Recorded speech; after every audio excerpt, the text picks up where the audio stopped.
بسم الله الرحمن الرحيم اقرأ باسم ربك الذي خلق സൃഷ്ടിച്ചവനായ നിന്റെ രക്ഷിതാവിന്റെ നാമത്തിൽ വായിക്കുക.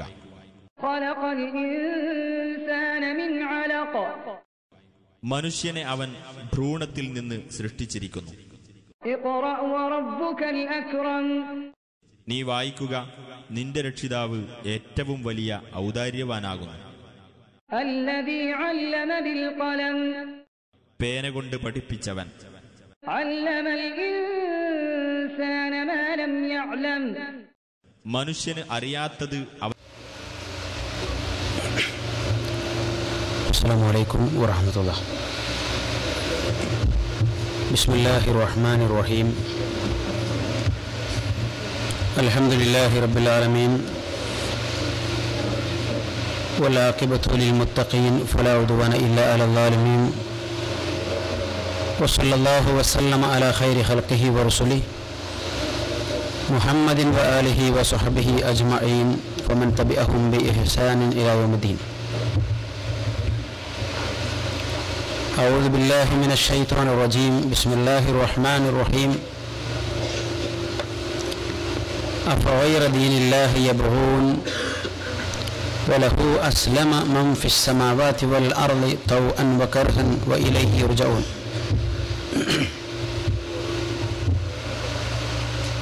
സ്നേഹാദരണീയരായ വിശിഷ്ട വ്യക്തിത്വങ്ങളെ, സഹോദരീ സഹോദരങ്ങളെ, സുഹൃത്തുക്കളെ,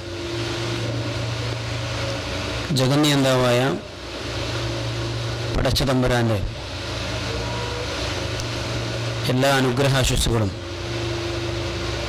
നമ്മളെല്ലാവരിലും ഉണ്ടാവട്ടെ എന്ന് ആമുഖമായി പ്രാർത്ഥിക്കുകയാണ്.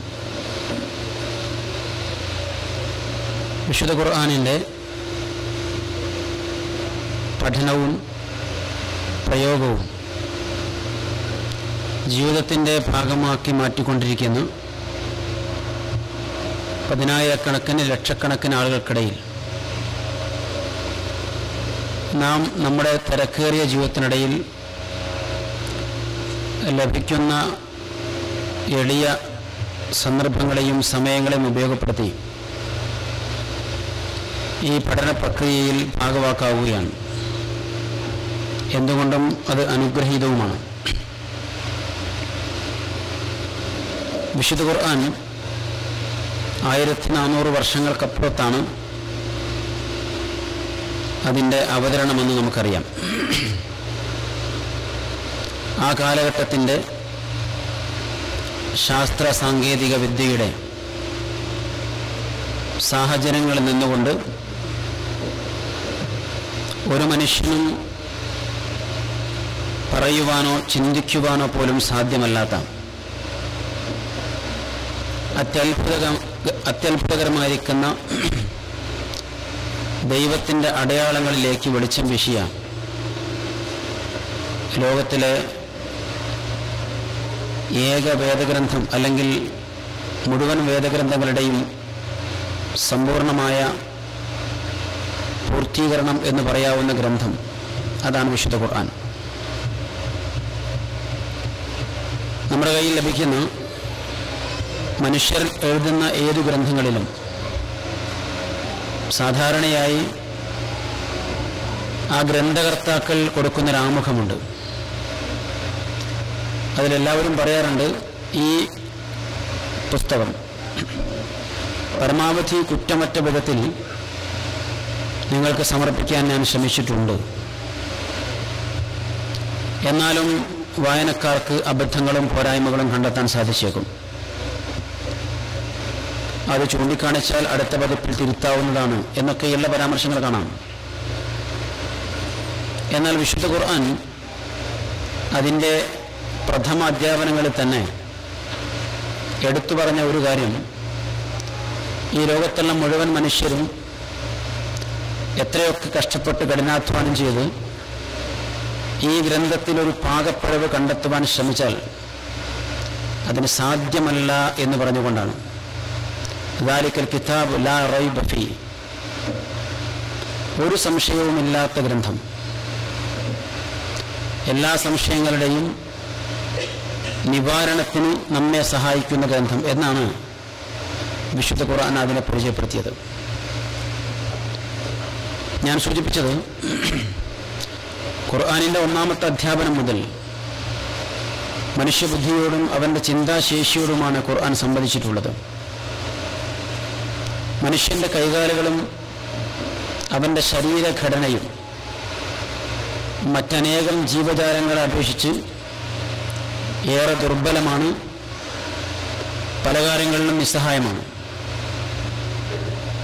എന്നാൽ മനുഷ്യനേക്കാൾ ശക്തരായിരിക്കുന്ന സകല ജീവജാലങ്ങളെയും മറികടന്നുകൊണ്ട് അവയെപ്പോലും ഭരിക്കുവാനും നയിക്കുവാനും അവ എങ്ങനെ മുന്നോട്ട് പോകണമെന്ന് ആലോചിച്ച് പണിയെടുക്കുവാനും സാധിക്കുന്ന ഈ ഭൂമിയിലെ ഏകജീവി മനുഷ്യനാണ്.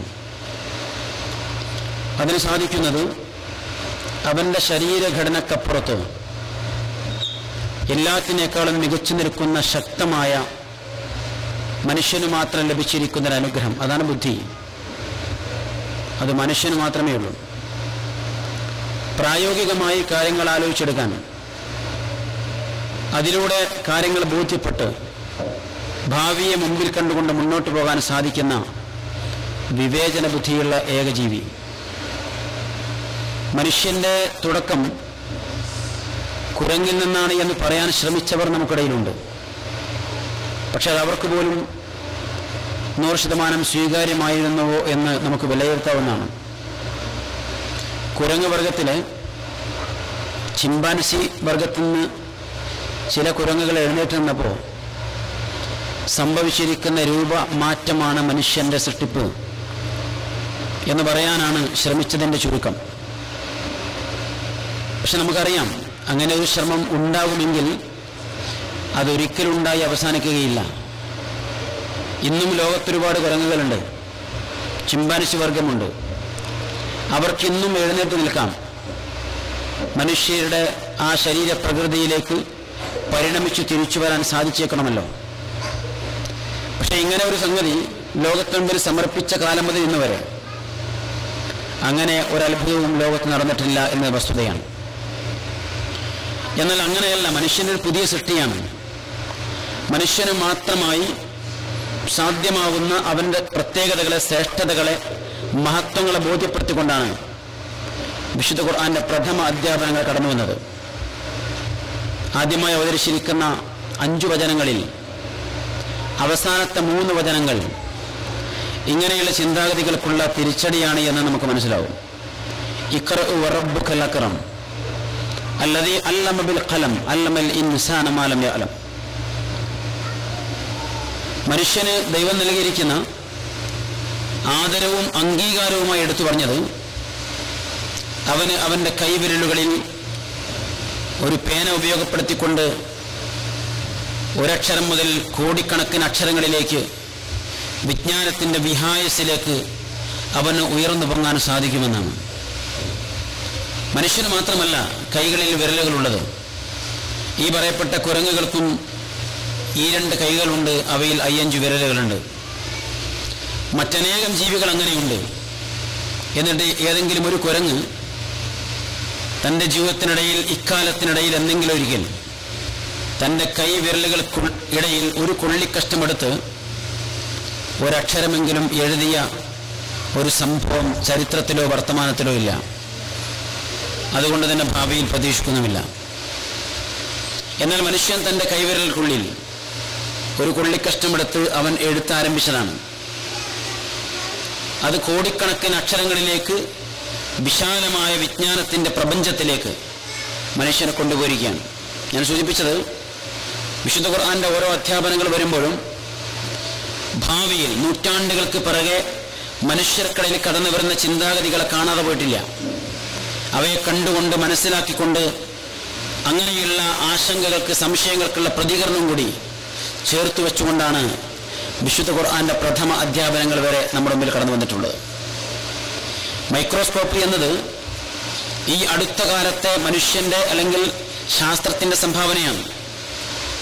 മൈക്രോസ്കോപ്പ് കണ്ടെത്തുന്നതിന് മുമ്പ് ഈ അന്തരീക്ഷത്തിൽ എന്തുണ്ട് എന്ന് പറയാൻ നമുക്ക് കഴിയില്ലായിരുന്നു.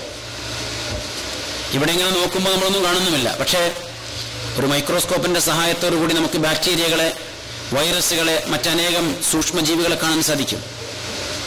അങ്ങനെയുള്ള മൈക്രോസ്കോപ്പിന്റെ അതിസൂക്ഷ്മമായ സമീപനത്തിലൂടെ മാത്രം സാന്നിധ്യം അറിയുവാൻ സാധിക്കുന്ന മനുഷ്യന്റെ സെല്ലുകൾ, മനുഷ്യ ശരീരത്തിലെ കോടിക്കണക്കിന് സെല്ലുകളിൽ പ്രത്യേകതരം ചില സെല്ലുകൾ അർദ്ധകോശങ്ങളായി നിലനിൽക്കുന്നു എന്നതാണ് നാം പഠിച്ചു വച്ചിരിക്കുന്ന ശാസ്ത്രം. ശരീരത്തിലെ മുഴുവൻ കോശങ്ങളും പൂർണ്ണകോശങ്ങളാകുമ്പോൾ പ്രത്യേകമായി 2 കോശങ്ങൾ അർദ്ധകോശങ്ങളായി മാറി നിൽക്കുന്നു. ഒന്ന് സ്പേമാണ്, മറ്റൊന്ന് ഓവമാണ്. ഒന്ന് പുരുഷ ശരീരത്തിലാണ്, ഒന്ന് സ്ത്രീ ശരീരത്തിലാണ്. ഈ 2 അർദ്ധകോശങ്ങളുടെ പ്രത്യേകമായിരിക്കുന്ന സംഗമമാണ് സൈഗോട്ടായിട്ട് വരുന്നത്. ഈ സൈഗോട്ടിനെ കുറിച്ച്, അത് മാറി വരുന്ന ഭ്രൂണത്തെക്കുറിച്ച്, അതിന്റെ വളർച്ചയെക്കുറിച്ച്, വികാസത്തെക്കുറിച്ച്, അതിന്റെ പരിണാമ ദശകളെക്കുറിച്ച് വിശുദ്ധ ഖുർആൻ അതിന്റെ 1-ാമത്തെ അധ്യാപനത്തിൽ ആരംഭിക്കുകയാണ് പഠനം. ഇഖ്റ ബിസ്മി റബ്ബിക്കല്ലദീ ഖലഖ്. നിങ്ങൾ നിങ്ങളുടെ റബ്ബിനെ, രക്ഷിതാവിനെ മനസ്സിലാക്കണം, അറിയണം, അന്വേഷിക്കണം, കണ്ടെത്തണം. എങ്ങനെ? ഈ സൃഷ്ടി പ്രപഞ്ചത്തിലേക്ക് നിങ്ങളുടെ ബുദ്ധിയെയും ചിന്തയെയും തിരിച്ചുവിട്ടിട്ട്. നിങ്ങൾ ആലോചിച്ചാൽ, നിങ്ങൾ ചിന്തിച്ചാൽ, നിങ്ങൾ പഠിച്ചാൽ ഈ പ്രപഞ്ചത്തിലെ ഓരോ അണുവിലും, ഓരോ മണ്ണിലും, ഓരോ ജലഗണങ്ങളിലും നിങ്ങളുടെ സൂക്ഷ്മദർശിനികൾ കൊണ്ട് മാത്രം കാണാൻ കഴിയുന്ന അതിസൂക്ഷ്മമായിരിക്കുന്ന സംവിധാനങ്ങളിലും ആ ദൈവത്തിന്റെ അടയാളങ്ങൾ നിങ്ങൾക്ക് കണ്ടെത്താൻ സാധിക്കും. അതിന് ഈ പ്രപഞ്ചത്തെക്കുറിച്ച് നിങ്ങൾ പഠിക്കണമെന്നാണ് ഖുർആൻ ആവശ്യപ്പെട്ടത്. ആ പഠനത്തിന്റെ തുടക്കം നിങ്ങളിൽ നിന്നാവട്ടെ. നിങ്ങളാണല്ലോ പഠിക്കുന്നത്, അതുകൊണ്ട് നിങ്ങളിൽ നിന്നാവട്ടെ. അതിനാണ് ഖലഖൽ ഇൻസാന മിൻ അലഖ് എന്ന് ഖുർആൻ പ്രയോഗിച്ചത്. അലഖ് എന്നതിനാണ് നമ്മൾ ഈ ഭ്രൂണം എന്ന് പറയുന്നത്. എന്നാൽ ഇങ്ങനൊരു സംവിധാനത്തെക്കുറിച്ച് നമുക്ക് പോലും പറയാൻ സാധിച്ചത് ഈ കഴിഞ്ഞ നൂറ്റാണ്ടിൽ മാത്രമാണ്.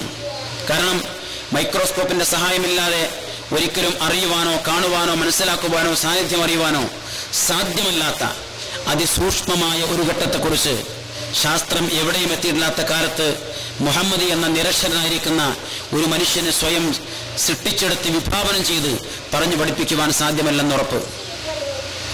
അതുതന്നെയാണ് വിശുദ്ധ ഖുർആൻ ദൈവീകമാണ് എന്ന് സാക്ഷ്യപ്പെടുത്തുന്ന പ്രഥമ അധ്യാപനങ്ങൾ.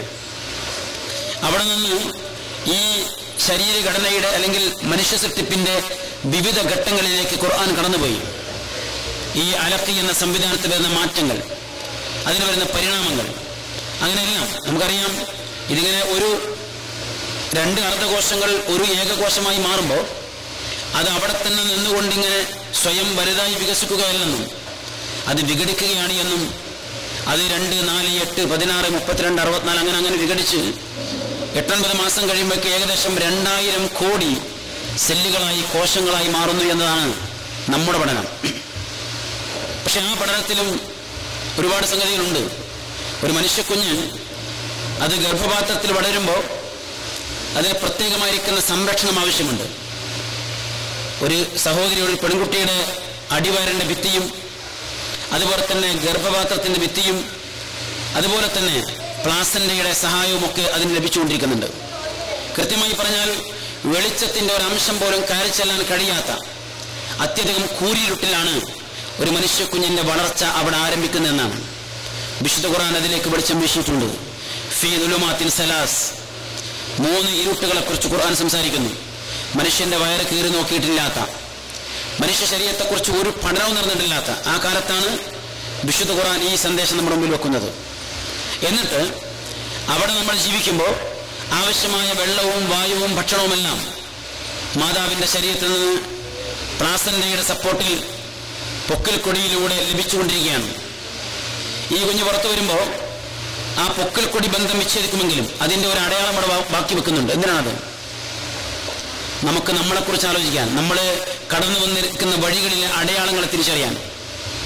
എന്നാൽ ഒരു മനുഷ്യക്കുഞ്ഞിന് ഗർഭപാത്രത്തിൽ വെച്ച് തന്നെ ആവശ്യമുള്ളതെല്ലാം ലഭിക്കുമെന്നിരിക്കെ അവിടെ ഒരിക്കലും ആവശ്യമില്ലാത്ത കൈകൾ, അവിടെ ഒരിക്കലും ആവശ്യമില്ലാത്ത കണ്ണുകൾ, അവിടെ ആവശ്യമില്ലാത്ത കാതുകൾ, അവിടെ ആവശ്യമില്ലാത്ത കാലുകൾ, അവിടെ ആവശ്യമില്ലാത്ത ആന്തരികവും ബാഹ്യവുമായിരിക്കുന്ന പല അവയവങ്ങൾ അവിടെ വെച്ചുണ്ടാകുന്നു എന്ന് പറയുന്നത് ഒരു സ്വാഭാവികമായ യാദൃശ്ചികമായിരിക്കുന്ന ആരുടെയും പിൻബലമില്ലാതെ അങ്ങനെ സംഭവിച്ചു പോകുന്ന ഒരു സംഗതിയാണെന്ന് ആര് പറയാൻ ശ്രമിച്ചാലും അത് ബുദ്ധിയാണ്, യുക്തിയാണ് എന്ന് പറയാൻ കഴിയില്ല. ഖുർആൻ അവിടെയാണ് ഇടപെട്ടത്. എന്നിട്ട് ഞാൻ പറഞ്ഞോളൂ, ഈ 2000 കോടി കോശങ്ങൾ ഒരു പെൺകുട്ടി ഒരു പാത്രത്തിലാക്കി നമ്മുടെ കൈ തരികയല്ല ഡെലിവറിയോടുകൂടി. പിന്നെ കൈകളും കാലുകളും കണ്ണുകളും കാതുകളും ശരീരത്തിൽ ആന്തരികവും ബാഹ്യവുമായ അവയവങ്ങളൊക്കെ ചേർന്നിരിക്കുന്ന ലക്ഷണമൊത്തൊരു മനുഷ്യക്കുഞ്ഞാണ് പുറത്തേക്ക് വരുന്നത്. അത് ഖുർആൻ പറഞ്ഞിട്ടുണ്ട്. ഒരു പുതിയ സൃഷ്ടിയായി മനുഷ്യൻ പുറത്തേക്ക് വരുന്നു. ഞാൻ സൂചിപ്പിച്ചത് അവിടേക്ക് നമ്മളിങ്ങനെ കടന്നു പോയപ്പോൾ പിന്നെയും ഒരുപാട് കാര്യങ്ങൾ. ഈ 2 അർദ്ധകോശങ്ങളാണ് ഇവയെല്ലാം സംഭാവന ചെയ്തത്. എൻ്റെ കൈകളായി മാറിയ, ഇതിന് ബലം നൽകുന്ന, ഇതിന് ശക്തി നൽകുന്ന, ഇത് ഉപകാരപ്രദമാക്കി മാറ്റുന്നതിൽ എന്നെ സഹായിക്കുന്നത് ഈ 2 അർദ്ധകോശങ്ങൾ സമ്മാനിച്ചിരിക്കുന്ന അനേക കോടി കോശങ്ങൾ തന്നെയാണ്. എൻ്റെ കാലുകളിൽ എനിക്ക് നിൽക്കാൻ സാധിക്കുന്നത് ഈ കാലുകൾക്ക് ആവശ്യമായ വിധത്തിൽ ഇതേ 2 അർദ്ധകോശങ്ങൾ നൽകിയിരിക്കുന്ന സംഭാവനകളാണ്. മനുഷ്യൻ കണ്ടെത്തിയതിൽ വെച്ച് ഏറ്റവും മികച്ച ക്യാമറയാണ് ഈ 2 കണ്ണുകൾ. ഈ രണ്ട് കണ്ണുകളും എനിക്ക് ലഭിച്ചത് ഈ 2 അർദ്ധകോശങ്ങളുടെ സംഭാവനയായിട്ടാണ്. അതിനരികിലുള്ള 2 കാതുകൾ കേൾവിക്ക് മാത്രമല്ല, എൻ്റെ ബാലൻസ് കീപ്പ് ചെയ്യാൻ, എനിക്ക് നിൽക്കുവാനും നടക്കുവാനും ഓടുവാനും ചാടുവാനും ഒക്കെ ബാലൻസ് തെറ്റാതെ മുന്നോട്ട് പോകാൻ എന്നെ സഹായിക്കുന്ന 2 ഘടകങ്ങൾ. അത് ലഭിച്ചത് ഈ 2 അർദ്ധകോശങ്ങളുടെ സംഭാവനയായിട്ടാണ്. പിന്നെ നാവുണ്ട്, ചുണ്ടുകളുണ്ട്, അകത്തും പുറത്തുമായി പല സംവിധാനങ്ങളും പല സൗകര്യങ്ങളുമുണ്ട്. എല്ലാം വ്യത്യസ്തമായി. എത്രമാത്രം അത്ഭുതമാണ്! എൻ്റെ തലയിലുള്ള ഈ മുടി ഞാൻ അത് വെട്ടാതെ വിട്ടാൽ അതങ്ങനെ വളർന്നുകൊണ്ടിരിക്കും. അത് ലഭിച്ചത് ഈ 2 അർദ്ധകോശങ്ങളിൽ നിന്നാണ്. എങ്കിൽ അതേ അർദ്ധകോശങ്ങൾ സംഭാവന ചെയ്താണ് ഈ കണ്ണിൻ്റെ മുകളിലുള്ള ഈ പുരികത്തിന് മുകളിലെ ഈ രോമങ്ങൾ.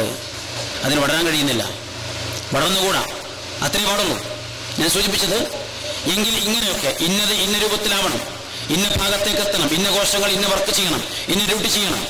അങ്ങനെ ആ കോശങ്ങൾക്ക് അതിനാവശ്യമുള്ള നിർദ്ദേശങ്ങൾ നൽകി അതിനെ കുറ്റമറ്റ വിധത്തിൽ എല്ലാവിധ ന്യൂനതകളിൽ നിന്നും മാറ്റി നിർത്തി ആരോഗ്യമുള്ളൊരു മനുഷ്യൻ രംഗത്ത് വരുന്നതിന് എല്ലാ പാകപ്പെടുത്തലുകളും ഈ ഗർഭപാത്രത്തിൽ വെച്ച് നടക്കുന്നു എന്ന് ഖുർആനാണ് പറഞ്ഞു വെച്ചത്. എന്നിട്ട് ഒരു വാചകം കൂടി, ഹുവല്ലദീ യുസവ്വിറുക്കും ഫിൽ അർഹാമി കൈഫ യശാ ലാ ഇലാഹ ഇല്ലാ ഹുവൽ അസീസുൽ ഹകീം. അല്ലാഹു ദൈവം, അവനെ മാത്രമാകുന്നു മനുഷ്യൻ ആരാധിക്കേണ്ടത് എന്നാണ് ഖുർആനിന്റെ പരമപ്രധാനമായിരിക്കുന്ന ആദർശത്തിന്റെ അടിത്തറ. അതിന്റെ കാരണങ്ങളും ഖുർആൻ തന്നെ പറഞ്ഞു വെച്ചിട്ടുണ്ട്. എന്നാൽ അതിൽ ഇവിടെ പറഞ്ഞു വെച്ചിരിക്കുന്ന ഒരു കാരണം, അവനാകുന്നു ഗർഭപാത്രത്തിൽ വെച്ച് നിങ്ങൾക്ക് രൂപം നൽകിയത്, നിങ്ങൾക്ക് ആകൃതി നൽകിയത്, നിങ്ങൾക്ക് പ്രകൃതി നൽകിയത്, നിങ്ങളുടെ ശരീരഘടന നിങ്ങൾക്ക് നൽകിയത്. ഞാൻ ഇവിടെ സൂചിപ്പിച്ചുവല്ലോ, എൻ്റെ ജനനമോ എൻ്റെ മരണമോ എൻ്റെ സ്വാതന്ത്ര്യത്തിൽപ്പെട്ടതല്ല. എനിക്കവിടെ യാതൊരു സ്വാതന്ത്ര്യവുമില്ല. ഈ ഭൂമിയിൽ എവിടെ, ഏതു കാലത്ത്, ഏതു ദേശത്ത്, ഏതു ഭാഷക്കാരിൽ, ഏത് മാതാപിതാക്കളുടെ മകനായി മകളായി ഞാൻ ജനിക്കണമെന്നത് എൻ്റെ തീരുമാനമല്ലാത്തത് കൊണ്ട് തന്നെ എവിടെ വെച്ചാണത് അവസാനിപ്പിക്കേണ്ടത് എന്നതും എൻ്റെ തീരുമാനമല്ല. എന്നാൽ അതിൻ്റെ കൂടെ തന്നെ എന്നെ ഞാനാക്കി മാറ്റുന്ന എൻ്റെ ഐഡന്റിറ്റിയാണ് എൻ്റെ ഈ മുഖം. ഈ മുഖം എനിക്ക് സമ്മാനിച്ചത് ഞാനല്ല, എൻ്റെ മാതാപിതാക്കളുമല്ല. എൻ്റെ മുഖത്തിന്റെ ഈ ആകൃതി എൻ്റെ മാതാവിന്റെ ഗർഭപാത്രത്തിൽ വെച്ച് ലഭിച്ചതാണ്. ഖുർആൻ പറഞ്ഞത് അങ്ങനെയാണ്. അവനാകുന്നു എല്ലാ മനുഷ്യരുടെയും ആകൃതിയും പ്രകൃതിയും രൂപഘടനയും നിശ്ചയിച്ചത്. എന്നിട്ട് പറഞ്ഞു, അവനല്ലാതെ മറ്റൊരു ആരാധ്യനുമില്ല. എന്നാൽ രണ്ടു തമ്മിലുള്ള ബന്ധം, മനുഷ്യൻ ആരാധിച്ചുകൊണ്ടിരിക്കുന്ന അനേക ആരാധ്യന്മാരെ പരിശോധിച്ചാൽ ആ ആരാധ്യന്മാർക്ക് പോലും അവരുടെ രൂപങ്ങൾ സ്വയം നിശ്ചയിക്കുവാൻ സാധിച്ചിട്ടില്ല. ഇന്ന് ഇന്ത്യ രാജ്യത്ത് 600ഓളം ആൾദൈവങ്ങളുണ്ട്, ജീവിച്ചിരിക്കുന്ന ആൾദൈവങ്ങൾ. ആ ആൾദൈവങ്ങളിൽ ആരെ പരിശോധിച്ചാലും അവരുടെ മുഖാകൃതി അവർക്ക് സമ്മാനിച്ചത് അവരല്ല, അവരുടെ മാതാപിതാക്കൾ പോലുമല്ല. ഇതാണ് ഖുർആൻ പറഞ്ഞു വെച്ചത്.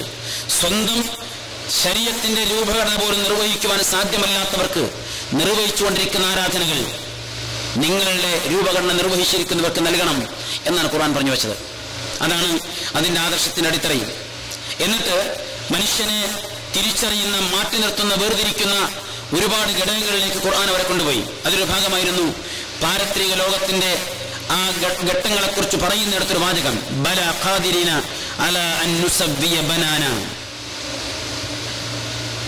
മനുഷ്യൻ എന്ന് തന്നെ സങ്കീർണമായ സൃഷ്ടിയാണ്. ഈ സങ്കീർണമായ സൃഷ്ടിപ്പ് നടത്തിയിരിക്കുന്ന പരശുതമ്പുരാൻ പറയുന്നു, മനുഷ്യന്റെ വിരൽത്തുമ്പുകൾ ശരിപ്പെടുത്തുവാൻ കഴിവുള്ളവനാണവൻ. എന്നാ പ്രത്യേകം പറയാൻ കാരണം അതിന് പ്രത്യേകതയുണ്ട്. അതിന് പ്രത്യേകതയുണ്ട് എന്നതുകൊണ്ടാണ് ആ പ്രത്യേകത. ഒന്ന്, എന്റെ ഈ വിരൽത്തുമ്പ് എനിക്ക് മാത്രം.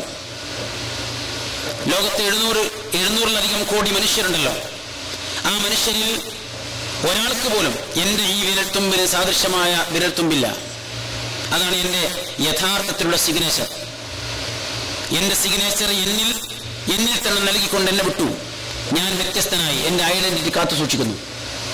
ഇത്ര ചെറിയൊരിടത്തിൽ, ഇത്ര ചെറിയ ഒരിടത്തിൽ ഇത്ര സൂക്ഷ്മമായി കോടിക്കണക്കിന് ചിത്രങ്ങൾ വരക്കുവാൻ സാധിക്കുന്ന ആർക്ക് എന്ന ചോദ്യത്തിന്റെ ഉത്തരം മനുഷ്യനെ ദൈവത്തിലേക്ക്, ഏകദൈവത്തിലേക്ക് എത്തിക്കണമെന്നാണ് ഖുർആൻ പറഞ്ഞു വെച്ചത്.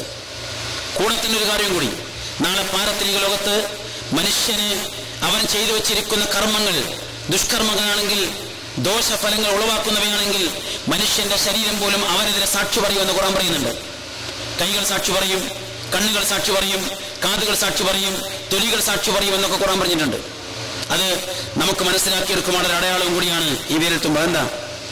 ഈ ഭൂമിയിൽ ജീവിക്കുമ്പോൾ തന്നെ നിങ്ങളുടെ ശരീരത്തിലെ ചില അവയവങ്ങൾ നിങ്ങൾക്കത് സാക്ഷി പറയുന്നു. എന്റെ വിരൽത്തുമ്പ് എന്റെ ആധാരത്തിന് സിഗ്നേച്ചർ നടത്തുവാൻ വേണ്ടി മാത്രമുള്ളതല്ലോ.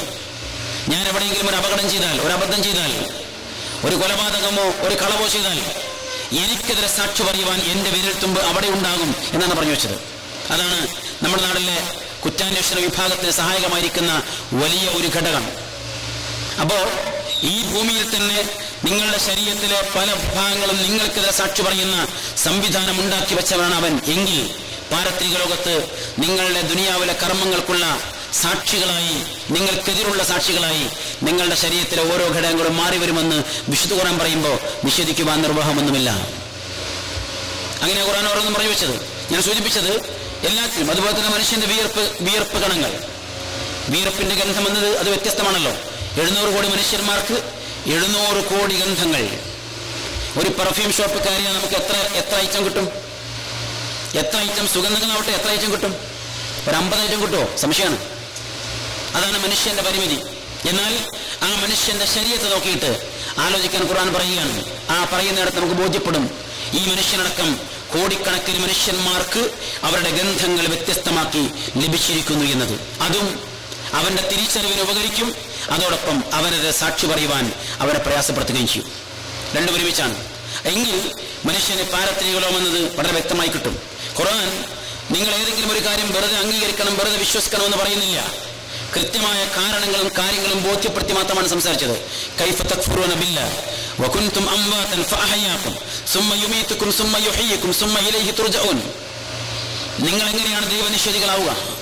നിങ്ങൾ നേരത്തെ ഉണ്ടായിരുന്നില്ലല്ലോ, എന്നിട്ട് അവൻ നിങ്ങൾക്ക് ജീവിതം നൽകി, അവൻ തന്നെ നിങ്ങൾക്ക് മരണവും നൽകി. രണ്ടും നിങ്ങൾ നോക്കിക്കാണുന്നുണ്ട്, രണ്ടും നിങ്ങൾ അറിയുന്നുണ്ട്, അനുഭവിക്കുന്നുണ്ട്. പക്ഷെ നിങ്ങൾക്ക് അവിടെയൊന്നും ഒന്നും ചെയ്യാനുണ്ടായിരുന്നില്ല, ഒന്നും ചെയ്യാൻ കഴിയുമായിരുന്നില്ല. എന്നിരിക്കെ വീണ്ടും ഒരിക്കൽ കൂടി നിങ്ങളെ ഉയർത്തെഴുന്നേൽപ്പിക്കും എന്നവൻ പറഞ്ഞാൽ നിങ്ങളെങ്ങനെ നിഷേധിക്കും? അത് പറയാൻ കാരണമുണ്ട്. നമുക്കറിയാം, മനുഷ്യനെ മണ്ണിൽ നിന്നാണ് സൃഷ്ടിച്ചത് എന്ന് ലോകത്താദ്യമായി പറഞ്ഞത് വിശുദ്ധ ഖുർആനാണ്. അല്ലദീ അഹ്സന കുല്ല ശൈഇൻ ഖലഖ വബദഅ ഖൽഖൽ ഇൻസാനി മിൻ തീൻ. മനുഷ്യനെ മണ്ണിൽ നിന്നാകുന്നു സൃഷ്ടിച്ചിരിക്കുന്നത് എന്ന് ഖുർആൻ പറയുമ്പോൾ ലോകത്ത് അതിനു മുമ്പ് അല്ലെങ്കിൽ ആ കാലത്ത് അതിനുശേഷവും നൂറ്റാണ്ടുകളോളം ആരും അത് പറഞ്ഞിട്ടില്ല. നമുക്ക് ഒരുപക്ഷെ അന്ന് ആലോചിക്കുവാനോ ഉൾക്കൊള്ളാൻ കഴിയില്ല. ഈ ശരീരം എന്ന് പറഞ്ഞാൽ മണ്ണാണ്, മണ്ണിന്റെ ഉത്ഭവം, മണ്ണിന്റെ സൃഷ്ടിയാണ് എന്ന് പറയാൻ ആർക്കാ സാധിക്കാം? ആ സാധിക്കാത്ത കാലത്തല്ല ഖുർആൻ സംസാരിച്ചു വെച്ചത്. മനുഷ്യൻ പഠിച്ചു ഈ മണ്ണിലെ ധാതു ലവണങ്ങളും പച്ചവെള്ളവും കാർബണും ഒക്കെ ചേർന്നതാണ് മനുഷ്യ ശരീരം എന്ന് തിരിച്ചറിഞ്ഞു നമ്മൾ. എങ്കിൽ ഒരു മനുഷ്യൻ മരിക്കുമെന്താ സംഭവിക്കുന്നത്? അവന്റെ ശരീരം മണ്ണിലേക്ക് വെക്കുന്നു. മണ്ണിൽ ബാക്ടീരിയകൾ ഉള്ളതുകൊണ്ട് ബാക്ടീരിയകളുടെ സഹായത്തോടു കൂടി ആ മണ്ണ് ഈ ശരീരത്തെ സ്വീകരിക്കുന്നു. അഥവാ ശരീരത്തെ പഴയ അവസ്ഥയിലേക്ക് തിരിച്ചു കൊണ്ടുപോകുന്നു. കാർബണായി, ധാതുക്കളായി, ലവണങ്ങളായി, പച്ചവെള്ളമായി ശരീരത്തെ തിരിച്ചു കൊണ്ടുപോകുന്നു. അവിടെ നിന്ന് വീണ്ടും ഒരിക്കൽ കൂടി അതേ പടച്ചവന് ഇതേ മനുഷ്യനെ പുനർജനിപ്പിക്കുവാൻ സാധിക്കുമെന്ന് പറഞ്ഞാൽ നിങ്ങൾ എന്തിനു നിഷേധിക്കാമെന്നാണ് ഖുർആൻ ചോദിച്ചത്. ഒന്നുകൂടി മനസ്സിലാവും. നമ്മൾ ആണല്ലോ പഞ്ചസാര കണ്ടെത്തിയത്, അല്ലേ? നമ്മൾ കണ്ടെത്തിയത് നമ്മുടെ ബുദ്ധിയാണ്. ആ പഞ്ചസാര വെള്ളത്തിലിട്ടിങ്ങനെ ഇളക്കിയാൽ പിന്നെ പഞ്ചസാര കാണുന്നില്ല. പക്ഷേ നമ്മൾ ആരെങ്കിലും പറയുമോ ഇനി ഒരിക്കലും ആ പഞ്ചസാരയെ ആ വെള്ളത്തിന് തിരിച്ചെടുക്കാൻ കഴിയില്ല? ആരും പറയില്ല. എന്താ കാരണം? ചില രാസപ്രവർത്തനങ്ങൾ കൊണ്ട് പഞ്ചസാരയെ തിരിച്ചെടുക്കാം. കാരണം പഞ്ചസാര നഷ്ടപ്പെടുകയല്ല, അത് വെള്ളത്തിന്റെ കുമിളുകൾക്കുള്ളിൽ മറഞ്ഞിരിക്കുകയാണ്, ഒളിച്ചിരിക്കുകയാണ്. മനുഷ്യ ശരീരം ഈ മണ്ണിന്റെ കുമിളുകൾക്കുള്ളിൽ മറഞ്ഞിരിക്കുകയാണ്, ഒളിച്ചിരിക്കുകയാണ്. ഈ പഞ്ചസാരയെ ഇതിൽ നിന്ന് തിരിച്ചു കൊണ്ടുവരാൻ സാധിക്കുന്നത് മനുഷ്യബുദ്ധിക്കാണ് എങ്കിൽ മനുഷ്യനെ ഈ ബുദ്ധി നൽകിയിരിക്കുന്ന പടച്ച റബ്ബാണ് പറഞ്ഞത്, നിങ്ങളെ തന്നെ ഈ ഭൂമിയിൽ നിന്ന് കൊണ്ടുവരാൻ എനിക്ക് സാധിക്കും. കൈഫ തക്ഫുറൂന ബില്ലാഹ്, നിങ്ങൾ എങ്ങനെ നിഷേധിക്കും? അങ്ങനെയാണ് വിശുദ്ധ ഖുർആന്റെ ഓരോ അധ്യാപനങ്ങൾ കടന്നുപോയത്. ഒന്നും വെറുതെ സ്വീകരിക്കാൻ പറഞ്ഞില്ല. നിങ്ങൾ ആവശ്യമുണ്ടോ? നമ്മുടെ ശരീരത്തിൽ എന്താ ഉള്ളത്? നമ്മുടെ ശരീരത്തിലെ പ്രധാനപ്പെട്ട ഒരു ഭാഗം 1/3 ശരീരത്തിലെ പ്രസൻസ് എന്തിനാ? വെള്ളത്തിനാണ്. രക്തത്തിൽ വെള്ളമാണ്, കിഡ്നിയിൽ വെള്ളമാണ്, നമ്മുടെ അസ്ഥികളിൽ പോലും വെള്ളത്തിന്റെ പ്രസൻസ് ഉണ്ട് എന്നാണ് നമ്മൾ മനസ്സിലാക്കുന്നത്. ഏകദേശം 22% ജലാംശമാണ് നമ്മുടെ അസ്ഥികളിൽ വരെ ഉള്ളത്. അങ്ങനെ ശരീരം മൊത്തം പരിശോധിച്ചാൽ 1/3 വെള്ളം, അതിന് 10% നഷ്ടപ്പെട്ടാൽ ജീവഹാനി വരെ സംഭവിക്കും എന്ന് നമ്മൾ മനസ്സിലാക്കുന്നു. എന്നാൽ ഈ വെള്ളം നഷ്ടപ്പെട്ടു പോകുമ്പോൾ അതിന് റീഫില്ലിംഗ് നടക്കണം. അതിനെന്താ മാർഗം? അറിയാനുള്ള മാർഗം എന്താ? നമ്മളറിയാതെ തന്നെ വെള്ളം നഷ്ടപ്പെട്ടുകൊണ്ടിരിക്കുന്നുണ്ട്. അറിയാനുള്ള മാർഗം ഒരു ഓട്ടോമാറ്റിക് സിസ്റ്റം ശരീരത്തിൽ വെച്ചു കൊടുത്തു. അതാണ് ദാഹം ഉണ്ടാകുമ്പോൾ നമ്മൾ സ്വാഭാവികമായും വെള്ളം കുടിച്ചുകൊണ്ട് റീഫില്ലിംഗ് നടത്തും. എന്നാൽ മനുഷ്യ ശരീരം ഈ വെള്ളത്തിന് കടന്നു വരുന്നു എന്നത് ഖുർആൻ 1400 വർഷങ്ങൾക്ക് അപ്പുറത്ത് പറഞ്ഞു വെച്ചു. വഹുവല്ലദീ ഖലഖ മിനൽ മാഇ ബശറ, ഈ വെള്ളത്തിനാവുന്നു മനുഷ്യനെ അവൻ സംവിധാനിച്ചിരിക്കുന്നത് എന്ന്. മനുഷ്യനെ മാത്രമല്ല, ജീവനുള്ള എല്ലാ ജീവികളെയും വെള്ളത്തിനാവുന്നു സൃഷ്ടിച്ചത് എന്ന് ഖുർആനാണ് പറഞ്ഞു വെക്കുന്നത്. ഇതൊക്കെ നമ്മൾ കണ്ടെത്തുന്നത്, നമ്മൾ അറിയുന്നത്, നമ്മൾ പഠിക്കുന്നത്, നമ്മൾ മനസ്സിലാക്കുന്നത് ഈ അടുത്ത കാലഘട്ടങ്ങളിൽ മാത്രമാണ്. ഇനിയും കണ്ടെത്തിയിട്ടില്ലാത്ത, ഇനിയും അറിഞ്ഞിട്ടില്ലാത്ത, ഇനിയും മനസ്സിലായിട്ടില്ലാത്ത ഒരുപാട് ഘടകങ്ങളുണ്ട്. 1950-കൾക്ക് ശേഷമാണ് DNA കുറിച്ച് ഏതാണ്ട് കൃത്യമായ, വ്യക്തമായ, തൃപ്തികരമായിരിക്കുന്ന ഒരു ഡെഫിനിഷൻ ശാസ്ത്രത്തിന് നൽകാൻ കഴിഞ്ഞത്.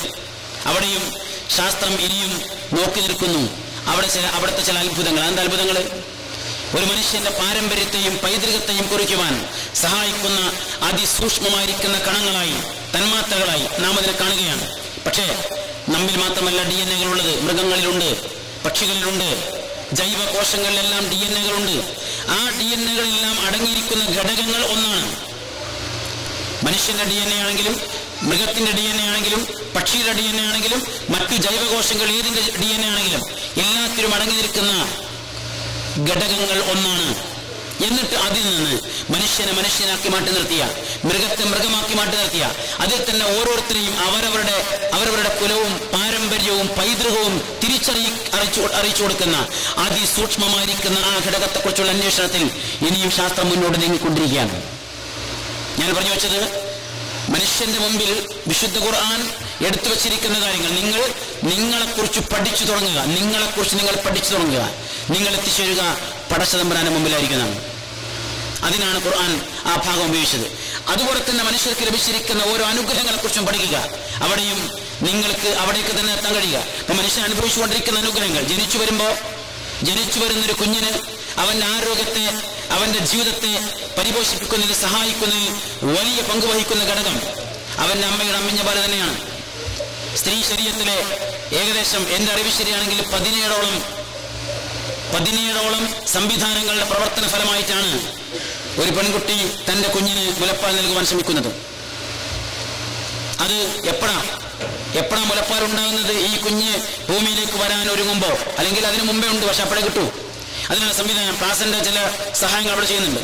ഞാൻ സൂചിപ്പിച്ചത്, ആ മുലപ്പാലിനെ കുറിച്ച് ശാസ്ത്രം പഠിച്ചു എന്താ മനസ്സിലായത്? ഈ മണ്ണിലുള്ളതല്ലാത്തതൊന്നും മുലപ്പാലില്ല, ഈ പച്ച മണ്ണിൽ കിട്ടാത്തതൊന്നും മുലപ്പാലില്ല. എന്നിട്ട് മണ്ണിൽ നിന്ന് അവയൊക്കെ നമുക്ക് ശേഖരിച്ചെടുത്ത് ഒരു പ്രത്യേകമായിരിക്കുന്ന ലാബിൽ പ്രത്യേകമായ അളവിൽ ചേർത്ത് വെച്ച് ഒരു തുള്ളി മുലപ്പാലെങ്കിലും നിർമ്മിക്കുവാൻ സാധിക്കുമോ എന്ന പരീക്ഷണത്തിന്റെ പരാജയത്തിനൊടുവിൽ നമ്മൾ എഴുതി വെച്ചു, എല്ലാ ബേബി ഫുഡുകൾക്കും മുകളിൽ breast milk is best for your baby. ഈ മുലപ്പാലിനെ കുറിച്ച് ഖുർആൻ സംസാരിച്ചു വെച്ചിട്ടുണ്ട്. അതൊരു കുഞ്ഞിന് നിങ്ങൾ 2 വർഷം കൊടുക്കണമെന്നും ആവശ്യപ്പെട്ടിട്ടുണ്ട്. അതിൽ വേറെ ഒരുപാട് കാര്യങ്ങളുണ്ട്, വിശദാംശങ്ങളിലേക്ക് ഞാൻ കടന്നു പോകുന്നില്ല. അങ്ങനെ ഒരുപാട് സംഗതികൾ ഒരു മനുഷ്യക്കുഞ്ഞിന്റെ ജീവിതത്തിന്റെ പ്രഥമവും അതുപോലെ തുടർച്ചയും അതിന്റെ ഒടുക്കം വരെയുള്ള ഘട്ടങ്ങളിലെല്ലാം അവൻ നൽകിയിരിക്കുന്ന അനുഗ്രഹങ്ങളുടെ സമ്പൂർണ്ണത ഞാൻ സൂചിപ്പിച്ചുവല്ലോ. മുലപ്പാൽ ഒരു അനുഗ്രഹമാണ്. നാം കഴിക്കുന്ന ഭക്ഷണവും നാം കുടിക്കുന്ന വെള്ളവും അതിലേറെ നമുക്ക് എന്നും ലഭിച്ചുകൊണ്ടിരിക്കുന്ന അനുഗ്രഹങ്ങളാണ്. നാം ശ്വസിച്ചുകൊണ്ടിരിക്കുന്ന വായു പകരം വെക്കാനൊന്നുമില്ലാത്തതാണ്. ഇവിടെയാണ് ഖുർആൻ സംസാരിച്ചത്. നിങ്ങൾക്ക് നിങ്ങളുടെ രക്ഷിതാവ് നൽകിയിരിക്കുന്ന അനുഗ്രഹങ്ങൾ ഏത് പരിശോധിച്ചാലും അവയെ വേണ്ടെന്ന് വെക്കാൻ നിങ്ങൾക്ക് കഴിയില്ല. അവയ്ക്ക് പകരം മറ്റൊന്ന് സ്വീകരിക്കാൻ കഴിയില്ല. അതിപ്പോൾ ലഭിക്കുന്ന സോഴ്സ് അല്ലാതെ മറ്റൊരു സോഴ്സിൽ നിന്നും പ്രതീക്ഷിക്കുവാനും സാധ്യമല്ല. വായു അങ്ങനെയാണ്. പലപ്പോഴും മതത്തെ നിരാകരിക്കുവാനും തള്ളിക്കളയുവാനും ആവശ്യപ്പെട്ടിരിക്കുന്ന ആളുകൾ പറയാറുള്ളത് ഇത് പഴഞ്ചനാണ്, പഴയതാണ്, നൂറ്റാണ്ടുകൾക്കപ്പുറത്ത് കടന്നു വന്നതാണ്, ഈ പുതിയ കാലഘട്ടം നമുക്കിത് പ്രായോഗികമല്ല എന്ന് പറയാൻ ശ്രമിക്കാറുണ്ട്. എങ്കിൽ മനുഷ്യൻ ജീവിക്കുന്ന ഭൂമിയേക്കാൾ അതിനൊന്നും പഴക്കമില്ല. മനുഷ്യൻ ജീവിക്കുന്ന ഭൂമിയേക്കാൾ ഈ പറയുന്ന തത്വസംഹിതകൾക്കൊന്നും പഴക്കമില്ല. എന്നിട്ട് ഭൂമിക്ക് വില കുറഞ്ഞോ കൂടിയോ? വില കുറഞ്ഞുകൊണ്ടിരിക്കുകയാണോ കൂടിക്കൊണ്ടിരിക്കുകയാണോ? ഭൂമിയെക്കുറിച്ച് മനുഷ്യന്റെ ആവശ്യം കൂടുകയാണോ കുറയുകയാണോ? ആ ഭൂമിയിൽ നിന്ന് മനുഷ്യൻ അനുഭവിച്ചുകൊണ്ടിരിക്കുന്ന ജീവവായു അതിനേക്കാൾ പഴക്കമില്ല മനുഷ്യൻ സ്വീകരിക്കുന്ന ജീവിത ദർശനങ്ങൾക്കും. ആ ജീവവായു ഓക്സിജൻ എത്ര കാലമായി നമ്മൾ ശ്വസിക്കുന്നു? എന്നിട്ട് നമുക്കൊരു മടുപ്പ് തോന്നിയോ? മാറി ചിന്തിക്കണമെന്ന് തോന്നിയോ? പോട്ടെ, ഇത് വേണ്ടെന്ന് വെക്കാൻ പറ്റിയോ? വേണ്ടെന്ന് വെക്കാൻ കഴിയില്ല, പകരം സ്വീകരിക്കാൻ കഴിയില്ല, മറ്റൊരു സോഴ്സ് പ്രതീക്ഷിക്കാനില്ല. അവിടെയാണ് ദൈവം പറഞ്ഞു വെച്ചത്, എങ്കിൽ അത് നിങ്ങൾക്ക് നൽകിയിരിക്കുന്ന ആ ദൈവത്തെ വേണ്ടെന്ന് വെക്കാൻ കഴിയില്ല, ആ ദൈവത്തെ നിഷേധിക്കുവാൻ നിരാകരിക്കുവാൻ കഴിയില്ല, അവന് പകരം മറ്റൊരു ശക്തിയെയും സ്വീകരിക്കാൻ കഴിയില്ല, അവനല്ലാത്തവരിൽ നിന്ന് നിങ്ങൾക്കൊന്നും പ്രതീക്ഷിക്കുവാനുമില്ല. അതാണ് ഏകദൈവ ആരാധനയുടെ അടിത്തറ. കുടിക്കുന്ന വെള്ളം അങ്ങനെ തന്നെയാണ്. നമ്മൾ ഉണ്ടാക്കുന്ന ഏത് വിഭവങ്ങളും എത്ര രുചികരമാണെങ്കിലും അത് തുടർച്ചയായി കഴിക്കുമ്പോൾ നമുക്ക് മടുക്കും. എന്നാൽ പച്ചവെള്ളം എന്നത് ദാഹിക്കുന്ന മനുഷ്യന്റെ എണ്ണത്തെയും മടുപ്പില്ലാത്ത അനുഗ്രഹമാണ്. അത് അന്ത്യശ്വാസം വലിക്കുന്നതുവരെയും അനുഭവിക്കുവാൻ അവൻ ആഗ്രഹിച്ചുകൊണ്ടിരിക്കുന്നു. ആ പച്ചവെള്ളത്തിന് പകരമായി പച്ചവെള്ളം മാത്രം വേണ്ടെന്ന് വെക്കാൻ കഴിയില്ല, പകരം മറ്റൊന്ന് സ്വീകരിക്കാൻ കഴിയില്ല, ലഭിക്കുന്ന സോഴ്സ് അല്ലാതെ മറ്റൊന്നില്ല. എങ്കിൽ ഖുർആൻ അതും ആവശ്യപ്പെട്ടു, ആലോചിക്കാൻ ആവശ്യപ്പെട്ടു. ആ പച്ചവെള്ളം നിങ്ങൾക്ക് നൽകിയിരിക്കുന്ന പടച്ചതമ്പുരാനെ വേണ്ടെന്ന് വെക്കാൻ കഴിയില്ല, അവന് പകരം മറ്റൊരു ശക്തിയെയും സ്വീകരിക്കാൻ കഴിയില്ല, അവനല്ലാത്തവരിൽ നിന്ന് നിങ്ങൾക്കത് കണ്ടെത്തുവാൻ കഴിയുകയില്ല. അവിടെയാണ് ഖുർആന്റെ ചോദ്യം, അഫറഅയ്തുമുൽ മാഅ അല്ലദീ തശ്റബൂൻ അഅൻതും അൻസൽതുമൂഹു മിനൽ മുസ്നി അം നഹ്നുൽ മുൻസിലൂൻ. നിങ്ങൾ കുടിച്ചുകൊണ്ടിരിക്കുന്ന വെള്ളം ഒന്ന് ചിന്തിക്കണം അതിനെക്കുറിച്ച്. നിങ്ങളാണോ മഴമേഘങ്ങളിൽ നിന്ന് അതിനെ പുറത്തേക്ക് കൊണ്ടുവരുന്നത്, അതല്ല നമ്മളാണോ? മഴയെക്കുറിച്ച് നാം പഠിച്ചിരിക്കുന്ന കുറെ കൺസെപ്റ്റ് ഉണ്ട്. അതിലൊക്കെ അതിന്റെ പോരായ്മകളും അതിന്റെ അബദ്ധങ്ങളും നമുക്കറിയാം. ഞാൻ അതിലെ വിശദാംശങ്ങൾ കടന്നു പോകുന്നില്ല. പക്ഷേ ആലോചിക്കേണ്ടത് ഒരുപാട് ആലോചിക്കാനുണ്ട്. ഈ ഭൂമി തന്നെ ഏതാണ്ട് 71% വെള്ളം, അതിലെ 97% കടൽ ജലം. ആ കടൽ ജലത്തിൽ തന്നെ ഒരേ സമയത്ത് ഒരു ഭാഗത്ത് ഉപ്പുജലവും മറുഭാഗത്ത് ശുദ്ധജലവും. കടലിനെ കുറിച്ച് ഒരു പഠനം നടന്നിട്ടില്ലാത്ത കാലത്ത്, ഒരാലോചനയും ഒരു അന്വേഷണവും നടന്നിട്ടില്ലാത്ത കാലത്താണ് വിശുദ്ധ ഖുർആൻ പറഞ്ഞു വെച്ചത്, ഹാദാ അദ്ബുൻ ഫുറാത്ത് വഹാദാ മിൽഹുൻ ഉജാജ്. ഇവിടെ ഒരു ഭാഗത്ത് നല്ല ശുദ്ധമായ സ്വച്ഛമായ മനുഷ്യന് കുടിക്കാൻ പാകത്തിലുള്ള നല്ല ശുദ്ധജലം, അതിന് തൊട്ടടുത്ത് അലോസരപ്പെടുത്തുന്ന പ്രയാസപ്പെടുന്ന ഉപ്പുജലം. രണ്ടിനുമിടയിൽ ഒരു പ്രത്യേകമായിരിക്കുന്നു, നമ്മുടെ കണ്ണുകൾ കൊണ്ട് നേരിട്ട് കാണാൻ കഴിയാത്ത ഒരു പ്രത്യേക മറ അത് രണ്ടിനുമിടയിൽ ഒരു തടസ്സം ഇങ്ങനെ വിട്ടുവെച്ചിരിക്കുന്നു. ഖുർആൻ പറയുന്ന കാലത്ത് നമുക്കറിയില്ല, പുതിയ കാലത്ത് ശാസ്ത്രം അത് സമ്മതിക്കുകയാണ്. അതുമാത്രമല്ല, അങ്ങനെയുള്ള നമ്മുടെ ഈ സമുദ്രം എന്ന് പറഞ്ഞത് മൊത്തം ടോട്ടൽ വെള്ളത്തിന്റെ 97%. ഭൂമിയിൽ ഏകദേശം 1350 ലക്ഷം ക്യൂബിക് കിലോമീറ്റർ വെള്ളമുണ്ട് ഈ സമുദ്രത്തിൽ. അതിലേറ്റവും വലിയ സമുദ്രമാണ് പസഫിക്കിലെ അതിന്റെ വിശാലത മാത്രം ഭൂമിയുടെ കരയേക്കാൾ കൂടുതലാണ്. അതിന്റെ ആഴമോ? അതിന്റെ ആഴം നമുക്കറിയാം, ഏകദേശം 11 കിലോമീറ്റർ, കൃത്യമായി പറഞ്ഞാൽ 11,034 മീറ്റർ ആഴമുണ്ട് പസഫിക് സമുദ്രത്തിന്. അവിടെ ആ ഏരിയയിൽ നമ്മുടെ എവറസ്റ്റ് കൊടുമുടിയെ നമ്മൾ ഇറക്കി വെച്ചാൽ അതിന് മുകളിൽ പിന്നെയും 2652 മീറ്റർ വെള്ളമുണ്ടാവും. അത്രയും ആഴമുണ്ടതിന്. ആ ആഴമുള്ള കടലിനെ കുറിച്ച് ഖുർആൻ സംസാരിച്ചൊരു വാചകമുണ്ട്, ആഴക്കടലിലെ ഇരുട്ടുകളെ പോലെ. കടൽ വെള്ളമാണല്ലോ, വെള്ളത്തിനടിയിൽ എങ്ങനെയാണ് ഇരുട്ട്? അതിനെക്കുറിച്ച് എന്താ പഠനം? ഈ അടുത്ത കാലത്ത് മാത്രമാണ് പഠനം നടക്കുന്നത്. ഖുർആൻ പറഞ്ഞെന്താ അറിയോ? നിങ്ങൾ ആഴക്കടലിലേക്ക് ഇറങ്ങിയാൽ നിങ്ങളുടെ കൈകൾ പോലും നിങ്ങൾക്ക് കാണാൻ കഴിയില്ല, അത്രമാത്രം കൂരിരുട്ടായിരിക്കും അതിന്റെ താഴെ എന്നാണ്. പുതിയ കാലത്ത് നമ്മൾ പറഞ്ഞു, വെളിച്ചമെന്ന് പറഞ്ഞാൽ 7 കളറുകൾ ചേർന്നതാണ് ദിവജിയോ. ആ 7 കളറിൽ നിന്ന് ഓരോന്ന് നഷ്ടപ്പെടുമ്പോൾ അത് ഇരുട്ടിലേക്ക് നയിച്ചുകൊണ്ടിരിക്കും. വെള്ളത്തിലൂടെ ഒരു പരിധിവരെ വെളിച്ചത്തിന് കടന്നു പോകാൻ സാധിക്കും, എന്നാൽ ആ പരിധി കഴിഞ്ഞാൽ അത് കടന്നുപോയില്ല. ഒരു 30 മീറ്റർ താഴെ മാത്രമാണ്, ഒരു 30 മീറ്റർ വരെയാണ് ഈ കളറുകളിൽ നിന്ന് ചുവപ്പിന് നിലനിൽക്കാൻ പറ്റുക. ഒരു 50 മീറ്റർ താഴോട്ട് പോയാൽ യെല്ലോ അല്ലെങ്കിൽ ഓറഞ്ച് നഷ്ടപ്പെടും. ഒരു 100 മീറ്റർ താഴോട്ട് പോയാൽ ഗ്രീൻ, അത് നഷ്ടപ്പെടും. ഒരു 200 മീറ്റർ താഴോട്ട് പോയാൽ ബ്ലൂ, അതും നഷ്ടപ്പെടും. പിന്നെ ഇരുട്ട് ആരംഭിക്കുന്നു. 1000 മീറ്ററിലേക്ക് പോയാൽ നല്ല നട്ടുച്ചക്ക് കൂരാകൂരി ഇരുട്ട്. ഖുർആൻ ഇത് പറഞ്ഞു വെക്കുമ്പോൾ, വിശുദ്ധ ഖുർആൻ ഇത് പറഞ്ഞു വെക്കുമ്പോൾ ലോകത്ത് ഒരു ശാസ്ത്രവും സമുദ്രത്തെക്കുറിച്ച് അങ്ങനെ പഠനം നടത്തിയിട്ടില്ല. അതാണ് വെള്ളം. ആ വെള്ളത്തെക്കുറിച്ച് ഒരുപാട് ആലോചിക്കാനുണ്ട്. ആ വെള്ളത്തെക്കുറിച്ച് ഖുർആൻ പറയാണ്. അതിൽ നിന്ന് നമുക്ക് മഴ ലഭിക്കുന്നു. എങ്ങനെയാണ്? ഓരോ വർഷവും ഏകദേശം 4 ലക്ഷം ക്യൂബിക് കിലോമീറ്റർ വെള്ളം നീരാവിയായി ബാഷ്പീകരിച്ച് മേഘമായി മാറുന്നുണ്ട്. നമ്മൾ കുട്ടികൾ പഠിച്ചത് ഈ മേഘത്തെ കാറ്റിങ്ങനെ തെറിച്ചുകൊണ്ടുപോയി തണുപ്പിച്ചിട്ട് മഴയായി മഞ്ഞാക്കി നമുക്ക് നൽകുന്നതാണ്. അങ്ങനെയെങ്കിൽ അറബിക്കടലിലും ഒരു സംഭാവന ഉണ്ടല്ലോ. അറബിക്കടലിലും ഒരു സംഭാവന ഉണ്ടല്ല. ലക്ഷക്കണക്കിന് ക്യൂബിക് കിലോമീറ്റർ വെള്ളം അറബിക്കടലും ഈ മേഘങ്ങൾക്ക് സമ്മാനിക്കുന്നുണ്ട്. പക്ഷേ മഴ പെയ്യുന്ന കാലം നോക്കിയാൽ ഇവിടെ ചുട്ടുപടുന്ന പൊള്ളുന്ന ചൂട്.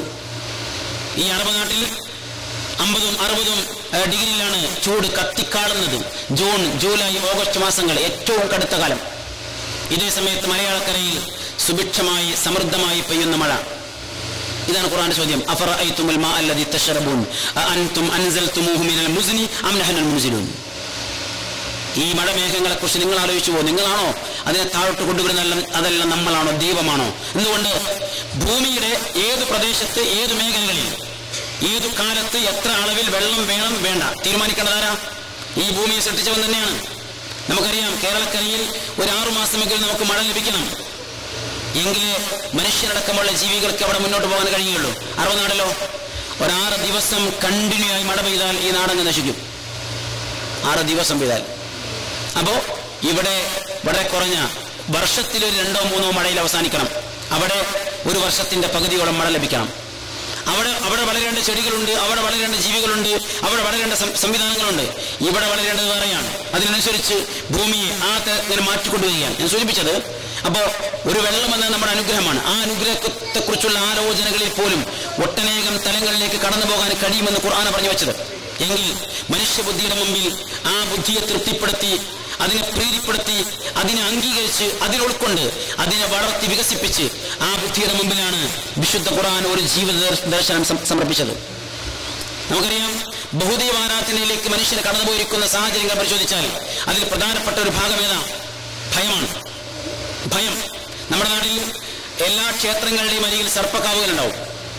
എന്താ സർപ്പക്കാവിന്റെ പ്രത്യേകത? സർപ്പം നമ്മളെ കൊത്തിയാൽ, അത് കടിച്ചാൽ വിഷമേറ്റ് നമ്മൾ മരിച്ചുപോകും.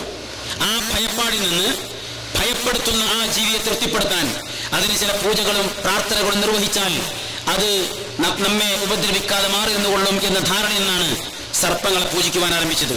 സർപ്പക്കാവുകൾ ഉണ്ടായത്. ഇടിയെ പൂജിക്കുന്ന ആളുകളുണ്ട്. എന്താ കാരണം? ഇടിമിന്നലിന് ആളുകൾക്ക് പേടിയാണ്. ആ പേടിപ്പെടുത്തുന്നവയെ പ്രീതിപ്പെടുത്തിയാൽ രക്ഷപ്പെടാം എന്നിടത്താണ് ആ പൂജ ആരംഭിച്ചത്. ഖുർആൻ എന്ത് ചെയ്തു? അങ്ങനെ ഒരു പേടിയിൽ നിന്ന്, ഒരു ഭയത്തിനല്ല നിങ്ങൾ ആരാധിക്കേണ്ടത്. വിശുദ്ധ ഖുർആനിന്റെ 114 അധ്യായങ്ങളിൽ 113 ആരംഭിക്കുന്നത് ബിസ്മില്ലാഹിർ റഹ്മാനിർ റഹീം. പടച്ചറബിന്റെ കാരുണ്യത്തിന്റെ വിശാലതയെ, പ്രവിശാലമായിരിക്കുന്നവന്റെ കാരുണ്യത്തെ ഓർമ്മപ്പെടുത്തിക്കൊണ്ട്, ബോധ്യപ്പെടുത്തിക്കൊണ്ട് അവൻ കാരുണ്യവാനാണ്, അങ്ങേയറ്റം കാരുണ്യവാനാണ് എന്ന് ബോധ്യപ്പെടുത്തിക്കൊണ്ട് ആ വിശുദ്ധ ഖുർആന്റെ ഓരോ അധ്യാപനവും കടന്നുപോയത്. അത് പ്രതീക്ഷയാണ്. അത് അനുഗ്രഹത്തെക്കുറിച്ചുള്ള ബോധമാണ്. എന്നിട്ട് ഈ ഇടിയെക്കുറിച്ച് പോലും ഖുർആൻ പറഞ്ഞു വെച്ചു. ഹുവല്ലദീ യുരീകുമുൽ ബർഖ ഖൗഫൻ വതമഅൻ. അവനാകുന്നു ഇടിമിന്നലിനെ നിങ്ങൾക്ക് സമ്മാനിച്ചത്. അതിൽ നിങ്ങൾക്കൊരു ഭയമുണ്ട്, പക്ഷെ ഭയം മാത്രം പോരാ, പ്രതീക്ഷയും വേണം. ഇടിമിന്നലിനെ കുറിച്ചൊരു പ്രതീക്ഷ ഖുർആൻ പറയുമ്പോൾ ലോകത്താർക്കൊന്നും അറിയില്ല. ഞാൻ സൂചിപ്പിച്ചത് ഇന്ന് നമ്മൾ പഠിച്ചു, ഇടിമിന്നലിന്റെ പിറകെയാണ് മഴയുണ്ടാകുന്ന ഒരു ഭാഗം. അതുമാത്രമല്ല, ഈ അന്തരീക്ഷത്തിലെ നൈട്രജൻ പാളികളെ നമ്മുടെ സസ്യങ്ങൾക്ക് ഉപകരിക്കുന്ന വിധത്തിലുള്ള ശരിയായ രാസവളങ്ങളാക്കി മാറ്റുന്ന, നൈട്രജൻ മിശ്രിതങ്ങളാക്കി മാറ്റുന്ന ആ പദ്ധതിക്ക് നേതൃത്വം കൊടുക്കുന്നത് യഥാർത്ഥത്തിൽ ഇടിമിന്നലാണ്. ഓരോ വർഷവും ആയിരക്കണക്കിന് ടൺ വൃക്ഷങ്ങൾക്ക് ആവശ്യമുള്ള നൈട്രജൻ മിശ്രിതങ്ങൾ ഇടിമിന്നലിലൂടെ മാത്രം ലഭിച്ചുകൊണ്ടിരിക്കുന്നു. അതുകൊണ്ടാണ് നമ്മളെ വക വേറെ രാസവളം കൊടുക്കേണ്ടതെന്ന് പറഞ്ഞു. നമ്മൾ കൊടുക്കുന്ന വളം ജൈവവളം മതി, രാസവളം ആവശ്യമില്ല. അത് കിട്ടേണ്ടത് കൃത്യമായിട്ട് കിട്ടുന്നുണ്ട്. അപ്പോ നിങ്ങൾക്ക് ഇടിമിന്നലിനെ ഭയപ്പെടാനുള്ളതല്ല, പ്രതീക്ഷ അർപ്പിക്കാനുള്ളതാണ്. ആ പ്രതീക്ഷയെ നിങ്ങൾ അതിനെ കാണുമ്പോൾ അതിന്റെ റബ്ബിനോട് നിങ്ങൾക്ക് പ്രാർത്ഥിക്കാൻ പറ്റും, ആ റബ്ബിനെ കണ്ടെത്താൻ പറ്റും. അങ്ങനെ ഭയപ്പാടിനെ മാറ്റി നിർത്തി പ്രതീക്ഷയിൽ നിന്ന്, കാരുണ്യത്തെക്കുറിച്ചുള്ള അനുഗ്രഹത്തെക്കുറിച്ചുള്ള ആ ഒരു താല്പര്യത്തിൽ നിന്ന് നിങ്ങളുടെ ആരാധനകൾ ആരംഭിക്കട്ടെ എന്നാണ് ഖുർആൻ പറഞ്ഞു വെച്ചത്. അതിനാണ് ബിസ്മില്ലാഹിർ റഹ്മാനിർ റഹീം എന്ന പ്രയോഗം എല്ലാ സൂറത്തുകളുടെയും തുടക്കത്തിൽ അവിടെ എടുത്തു വെച്ചത്. എന്നിട്ട് മനുഷ്യബുദ്ധിയോട് കൊണ്ട് ഖുർആൻ സംസാരിക്കുന്നു. നിങ്ങൾ ആലോചിക്കുക, നിങ്ങൾ ചിന്തിക്കുക. ഇന്ന ഫീ ഖൽഖിസ് സമാവാതി വൽ അർദ് വഖ്തിലാഫിൽ ലൈലി വൻ നഹാർ ലആയാതിൻ ലിഉലിൽ അൽബാബ് അല്ലദീന യദ്കുറൂന അല്ലാഹ ഖിയാമൻ വഖുഊദൻ വഅലാ ജുനൂബിഹിം വയതഫക്കറൂന ഫീ ഖൽഖിസ് സമാവാതി വൽ അർദ് റബ്ബനാ മാ ഖലഖത ഹാദാ ബാതില സുബ്ഹാനക ഫഖിനാ അദാബൻ നാർ. ആകാശങ്ങളും ഭൂമിയുമൊക്കെ നമുക്കിങ്ങനെ ആസ്വദിക്കുവാനും അനുഭവിക്കുവാനും കൺകുളിക്കെ കാണുവാനും വേണ്ടി മാത്രമുള്ളതല്ല, നമുക്ക് മാത്രമായി ലഭിച്ചിരിക്കുന്ന ബുദ്ധിയും ചിന്തയും ഉപയോഗപ്പെടുത്തി ആലോചിച്ച് അതിന്റെ പിന്നിലുള്ള ശക്തിയെ കണ്ടെത്തുവാനാണ് എന്ന് ഖുർആൻ പറഞ്ഞു വെച്ചത്. എന്താ ഈ ഭൂമി? നമുക്കറിയാം, ഒരു പഴുത്ത തക്കാളി എടുത്തിട്ട് നമ്മൾ അതിന് ചെറിയൊരു കയറ് കെട്ടിയിട്ട് ഇങ്ങനെ കറക്കിയാലോ, പിന്നെ തക്കാളി ഇല്ല. എന്താ കാരണം? അതിൻ്റെ അകത്തുള്ളവയെ സംരക്ഷിക്കുവാൻ വെറുതെ നിൽക്കുമ്പോൾ കുഴപ്പമില്ല, ഒരു ഇളക്കം ഒരു അനക്കമുണ്ടായാൽ അകത്തുള്ളവയെ സംരക്ഷിക്കുവാൻ മാത്രമുള്ള ശക്തി ഈ പഴുത്ത തക്കാളിയുടെ പുറന്തോടിന് ഇല്ല എന്നുള്ളതാണ്. എന്നാൽ ഭൂമിയുടെ അവസ്ഥയോ? ഏകദേശം 10,000 കിലോമീറ്റർ വ്യാസമുണ്ട് ഭൂമിക്ക്. ഇതിന്റെ പുറന്തോടിന്റെ ഖനം പരമാവധി 22 കിലോമീറ്ററാണ്.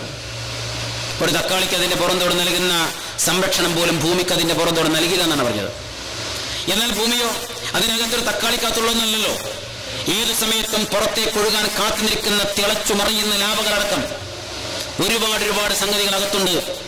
അങ്ങനെയുള്ള ഭൂമി നമ്മൾ ഒരു മരത്തിൽ ഇങ്ങനെ ഒരു പഴം നിൽക്കുന്ന പോലെ വെറുതെ വെച്ചിരിക്കില്ലല്ലോ.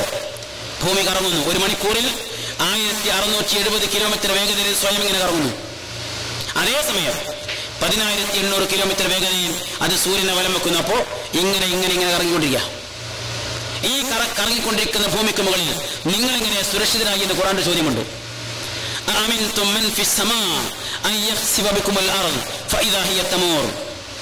ഈ ഭൂമിയെ പടച്ചതമ്പുരാൻ ശരിക്കൊന്ന് പിടിച്ചു കുറിക്കാൻ നിങ്ങൾ എന്ത് ചെയ്യും? നിങ്ങളിങ്ങനെ നിർഭയരാവും. നമ്മൾ സുനാമിയൊക്കെ കണ്ടല്ലോ, ഒരു ചെറിയ ഭൂകമ്പം, ആഴക്കടലിൽ ഉണ്ടാകുന്ന ഒരു ചെറിയ ഭൂകമ്പത്തിന്റെ അനന്തരം നമ്മൾ അറിയുകയാണ്, അനുഭവിക്കുകയാണ്. ലക്ഷക്കണക്കിന് ആളുകൾ മിനിറ്റുകൾ കൊണ്ട് സെക്കൻഡുകൾ കൊണ്ട് നശിക്കുകയാണ്. ഞാൻ സൂചിപ്പിച്ചത്. അപ്പോ അങ്ങനെ നമ്മൾ കാണുന്നുണ്ട്. ഖുർആൻ പറഞ്ഞെന്താ? അങ്ങനെയുള്ള ഈ ഭൂമിക്ക് മുകളിൽ നിങ്ങൾക്ക് ജീവിക്കുവാനുള്ള സുരക്ഷിത ബോധമെന്ത്? ഖുർആൻ പറഞ്ഞു വെച്ചെന്താ? അലാ ബിദിക്രില്ലാഹി തത്മഇന്നുൽ ഖുലൂബ്. ഈ ഭൂമിയാണ് മനുഷ്യൻ ജീവിക്കേണ്ടതെന്ന് തീരുമാനം മനുഷ്യന്റേതല്ല, അത് പടച്ചതമ്പുരാന്റേതാണ്. ആ പടച്ചതമ്പുരാൻ ഇതേ ഭൂമിക്ക് മുകളിൽ അവന്റെ ആയുസ് അവസാനിക്കുവോളം സുരക്ഷിതമായി ജീവിക്കുവാനുള്ള സംവിധാനം അവൻ ചെയ്തു വെച്ചിരിക്കുന്നു എന്ന ബോധം, അതാണ് നിങ്ങൾക്ക് ആത്മസംതൃപ്തിയും സമാധാനവും നൽകുക എന്ന് ഖുർആൻ. എന്നിട്ട് ഈ ഭൂമി ഇങ്ങനെ കറങ്ങുന്നതുകൊണ്ട് ഞാൻ പറഞ്ഞല്ലോ 10,800 കിലോമീറ്റർ വേഗത്തിൽ സൂര്യനെ വലം വെക്കുന്നു. അപ്പോൾ കിട്ടുന്ന ഗുണമെന്താ? സൂര്യന്റെ ചൂടും സൂര്യന്റെ പ്രകാശവും നമുക്ക് ആവശ്യമായ അളവിൽ മാത്രം ലഭ്യമാകുന്ന തരത്തിൽ സൂര്യനും ഭൂമിയും തമ്മിൽ ഒരു ഡിസ്റ്റൻസ് കീപ്പ് ചെയ്തു. ഏകദേശം 15 കോടി കിലോമീറ്റർ. ആ ഡിസ്റ്റൻസ് കീപ്പ് ചെയ്യുന്നതുകൊണ്ടാണ് സൂര്യപ്രകാശം, അതിന്റെ ചൂട്, അതിന്റെ വെളിച്ചം ആവശ്യാനുസരണം മാത്രം നമുക്ക് ലഭിക്കുവാനും ഉപയോഗപ്പെടുത്തുവാനും സാധിക്കുന്നത്. ശരിയല്ല? എന്നാൽ ഭൂമിയുടെ സഞ്ചാര വേഗത കൂടിപ്പോയാലോ? 10,000 ഉള്ളത് 20,000 ആയാൽ സൂര്യനിൽ നിന്ന് ഭൂമി അങ്ങോട്ടാകലും അതിന്റെ ആകർഷണ ബലം വിട്ട് പുറത്തേക്ക് പോകും.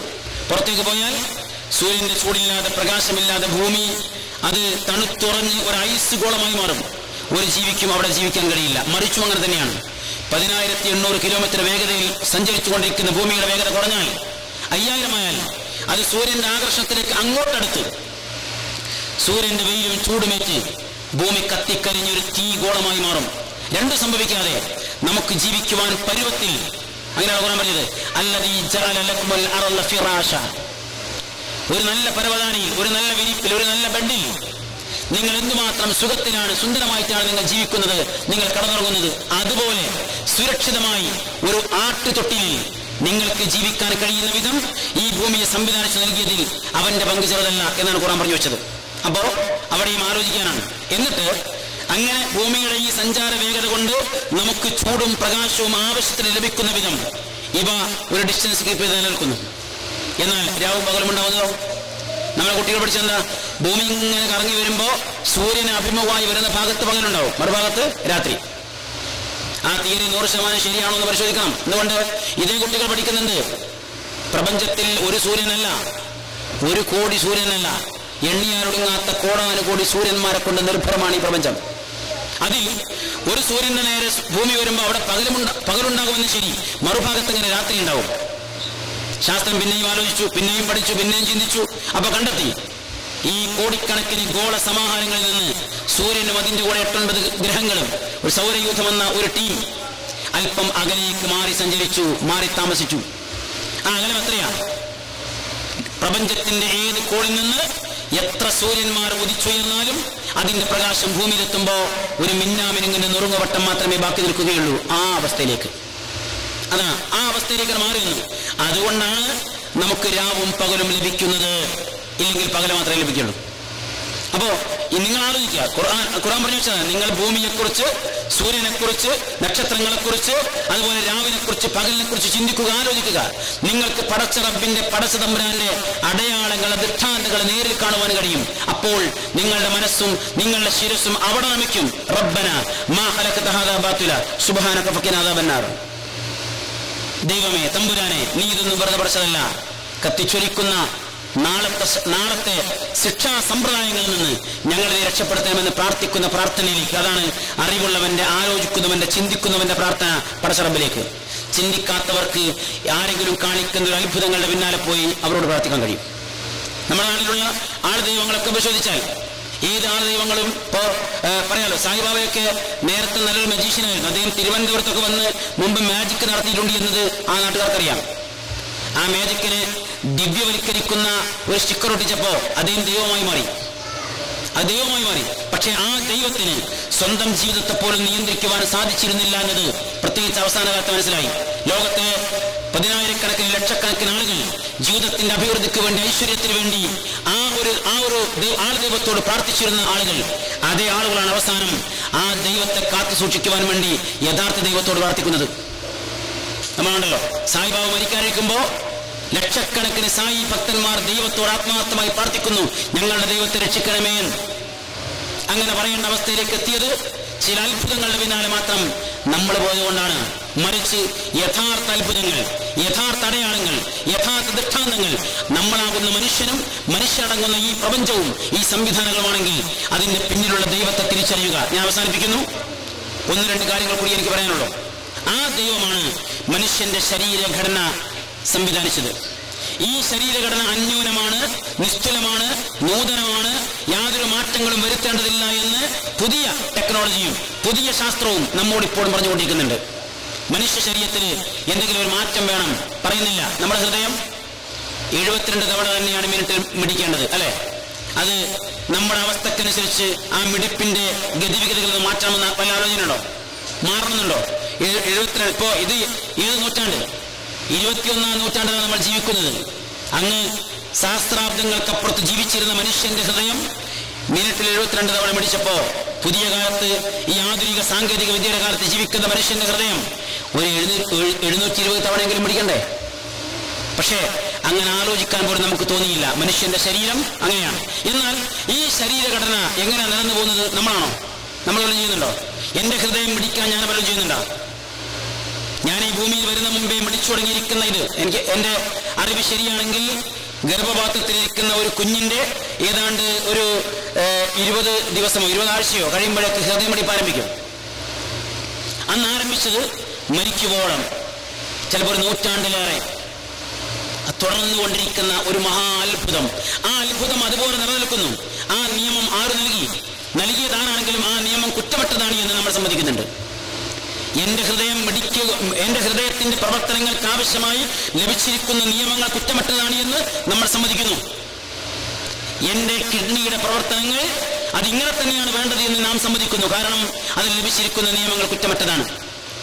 എന്റെ ലിവറും എന്റെ ലെൻസും എന്റെ ശ്വാസകോശവും എന്റെ അന്നനാളവും എന്റെ പാൻക്രിയാസും എന്റെ ആമാശയവും എന്റെ അകത്തും പുറത്തുമുള്ള ഓരോ അവയവങ്ങളും അത് പ്രവർത്തിക്കുവാൻ ആവശ്യമായി ലഭിച്ചിരിക്കുന്ന നിയമങ്ങൾ കുറ്റമറ്റതാണ്, കൃത്യമാണ്, കണിശമാണ് എന്ന് ഓരോ ശാസ്ത്രബോധമുള്ള മനുഷ്യനെ സമ്മതിക്കുന്നു. എങ്കിൽ പടച്ചവന്റെ ചോദ്യം, ആ ശരീരത്തിനകത്താണല്ലോ നിങ്ങൾക്കൊരു മനസ്സുള്ളത്? ആ ശരീരത്തിനകത്താണല്ലോ ഒരു മനസ്സുള്ളത്. ആ മനസ്സിനെ നിങ്ങളാരും കണ്ടിട്ടില്ല, നിങ്ങളതിനെ തൊട്ടിട്ടില്ല, നിങ്ങളതിനെ മണത്ത് നോക്കിയിട്ടില്ല, നിങ്ങൾ രുചിച്ചു നോക്കിയിട്ടില്ല, നിങ്ങൾക്കതിന് രൂപം പോലും അറിയില്ല. എന്നിട്ട് നിങ്ങൾ അംഗീകരിക്കുന്നു മനസ്സ് എന്നൊരു സംഗതിയുണ്ട്. പുതിയ കാലത്ത് യുക്തിവാദ പ്രസ്ഥാനങ്ങൾ പലപ്പോഴും പറഞ്ഞു വെച്ച സംഗതി എന്താ? മനുഷ്യന്റെ പഞ്ചേന്ദ്രിയങ്ങൾ കൊണ്ട് കാണാൻ കഴിയാത്തതൊന്നും അനുഭവിച്ചറിയാൻ കഴിയാത്തതൊന്നും അംഗീകരിക്കുവാനും വിശ്വസിക്കുവാനും പാടില്ല എന്നാണ്. ഈ അടുത്ത കാലത്ത് അവർ എഴുതി വെച്ച് ഞാൻ വായിച്ചു. എന്നാ ഒരു ഡോക്ടർ മരണാസന്നയായി കിടക്കുന്ന രോഗിയുടെ അരികിലേക്ക് പോകുന്നത് ഓക്സിജൻ സിലിണ്ടറുമായിട്ടാണ് എന്നല്ലാതെ ആത്മാവിന്റെ സിലിണ്ടറുമായിട്ടല്ല. മനുഷ്യന്റെ ശരീരം മുഴുവനും കീറി മുറിച്ച് നോക്കിയിട്ട് അവിടെയൊന്നും ഒരാത്മാവിനെ ഇന്നുവരെ കണ്ടെത്തിയിട്ടില്ല. അതിനാൽ അങ്ങനെ ഒരു വിശ്വാസം അന്ധവിശ്വാസമാകുന്നു എന്ന് പറയാൻ ശ്രമിച്ചവരോട് നമ്മൾ പതുക്കെ ചോദിച്ചു. നമ്മുടെ നാട്ടിലെ ആയിരക്കണക്കിന് പതിനായിരക്കണക്കിന് ആളുകളുടെ പഠന വിഷയമാണ് മനസ്സ്. ഒരുപാട് മനഃശാസ്ത്ര വിശാരദന്മാർ, മാനസികാരോഗ്യ കേന്ദ്രങ്ങൾ, മാനസിക രോഗികൾ എല്ലാവരും സമ്മതിക്കുന്നു മനസ്സ് എന്നൊരു സംഗതിയുണ്ട്. ഞങ്ങൾ ചോദിച്ചു, എവിടെയാണ് മനസ്സ്? എന്താണ് മനസ്സ്? അതിന്റെ രൂപം എന്താണ്? ആകൃതി എന്താണ്? വലിപ്പം എത്രയാണ്? പറയാനും പഠിപ്പിച്ചു കൊടുക്കുവാനും സാധ്യമല്ലെങ്കിലും, തൊട്ടറിയുവാനും കണ്ടറിയുവാനും മണത്തറിയുവാനും സാധ്യമല്ലെങ്കിലും, പഞ്ചേന്ദ്രിയങ്ങൾക്ക് ഗോചരമല്ലെങ്കിലും മനസ്സിനെ അംഗീകരിക്കുവാൻ നമുക്ക് സാധിക്കുമെങ്കിൽ കാണാതെ തന്നെ അനുഭവങ്ങളുടെ അടയാളങ്ങളുടെ അടിസ്ഥാനത്തിൽ നമുക്ക് അംഗീകരിക്കുവാൻ സാധിക്കുന്ന ആ ദൈവത്തിന്റെ സാന്നിധ്യം നമ്മുടെ ശരീരഘടനയിൽ, ആ ശരീരഘടന അന്യൂനമാണ് എന്ന് മനസ്സിലാക്കുമ്പോൾ നമുക്ക് കാര്യങ്ങൾ വേഗത്തിൽ എളുപ്പത്തിൽ ബോധ്യപ്പെടും. ഒരു വാദം കൂടി പറയട്ടെ. ഈ അടുത്ത കാലത്ത് നടന്നൊരു ചർച്ചയിൽ ഒരു സുഹൃത്തിങ്ങനെ പ്രതികരിച്ചു. നമ്മൾ മംഗൾയാൻ എന്ന ഒരു ഉപഗ്രഹം വിക്ഷേപിച്ചല്ലോ, അത് ചൊവ്വയെ പ്രദക്ഷിണം ചെയ്തത് 2-3 മാസം മുമ്പ് പറയുന്നത്. ചൊവ്വയെ പ്രദക്ഷിണം ചെയ്തത് അന്ന് 64 കോടി കിലോമീറ്ററാണ്. കൂടാതെ പറഞ്ഞെന്നറിയോ, ഈ 64 കോടി കിലോമീറ്റർ സഞ്ചരിച്ചിരിക്കുന്ന മംഗൾയാൻ എടുത്തിരിക്കുന്ന ഒരു ഫോട്ടോയിലും ഒരു ചിത്രത്തിലും സ്വർഗത്തിന്റെയോ നരകത്തിന്റെയോ ചിത്രങ്ങളില്ല. അതുകൊണ്ട് സ്വർഗ നരകങ്ങൾ അന്ധവിശ്വാസങ്ങളാവുന്നു. ഞാൻ തിരിച്ചു ചോദിച്ചു, അല്ല സുഹൃത്തെ, 64 കോടി കിലോമീറ്ററിനകത്ത് ഈ പ്രപഞ്ചത്തിന്റെ വ്യാപ്തിയും വിസ്തൃതിയും അവസാനിക്കുമെങ്കിൽ, അതാണ് അതിന്റെ ലിമിറ്റ്, പരിധിയെങ്കിൽ, അതാണ് അതിർവരമ്പെങ്കിൽ നിങ്ങൾ ചോദിച്ച ചോദ്യത്തിന് എന്തെങ്കിലും അർത്ഥമുണ്ടാകുമായിരുന്നു. പക്ഷെ മറിച്ചാണ് കാര്യം. ഈ 64 കോടി കിലോമീറ്റർ മംഗൾയാൻ എവിടെ സഞ്ചരിച്ചത്? ഭൂമിയിലെ കോടിക്കണക്കിന് ഗോള സമാഹാരങ്ങളിൽ നിന്ന് അല്പം മാറി നിൽക്കുന്ന ഒരു ചെറിയ ഗോള സമാഹാരത്തിലെ ഒരു ഗോളത്തിന്റെ ചുറ്റിലും. ഇനിയും കോടാനുകോടി ഗോളങ്ങൾ മാറി നിൽക്കുന്നു. അവയോടൊക്കെ ഒരു 64 കോടി ഒന്ന് ഗുണിച്ചു നോക്കൂ. എത്ര പ്രപഞ്ചത്തിന്റെ വ്യാപ്തി, എത്ര വലിപ്പം. ആ മഹാപ്രപഞ്ചത്തിന്റെ ഏതോ ഇങ്ങേ അറ്റത്തിൽ നിന്ന് ഒരു തമ്പ് പോലും കടിക്കുവാൻ കഴിയാത്ത ഒരാൾ പറയുന്നു ഇതിന്റെ പിന്നിലൊന്നും ആരുമില്ല. ഈ പറയുന്ന കാര്യങ്ങൾ അന്ധവിശ്വാസമാണ്. അനന്തമജ്ഞാതം അവർണ്ണനീയമി ലോകഗോളം തിരിയുന്ന മാർഗം അതിലെങ്ങാണ്ട് ഒരിടത്തിരുന്ന് നോക്കുന്ന മർത്യൻ കഥയെന്തറിഞ്ഞു എന്ന കവിവാക്യം തന്നെയാണ് ഇവിടെ നമുക്ക് സൂചിപ്പിക്കാനുള്ളത്.